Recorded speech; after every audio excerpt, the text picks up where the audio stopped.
Hey everyone, welcome back to our channel How to Tutorials. In this video, I will show you how to fix the Shop app login problem. So without any further ado, let's get started. First step is to check your internet connection. Make sure your Wi-Fi or mobile data is stable.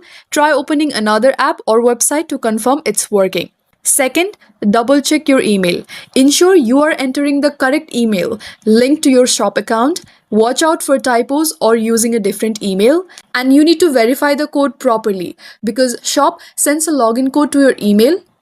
Open your inbox, copy the latest code and paste it into the app. If you don't see it, check your spam or promotions folder. Fourth step is to update the Shop app. For that, go to the Google Play Store or App Store. And here install any updates if available.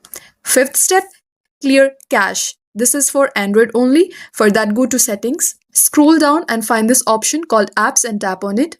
Use the search icon at the top right and search Shop app. Scroll down and find this option called storage and tap on it. And tap clear cache. This helps fix temporary glitches, and if nothing works, uninstall and reinstall the Shop app, then try logging in again. And that's it. Following these steps should fix most Shop app login problems. If you like this video, please give it a thumbs up, hit subscribe and let me know in the comments if you have any queries. Thank you for watching and I'll see you in the next one.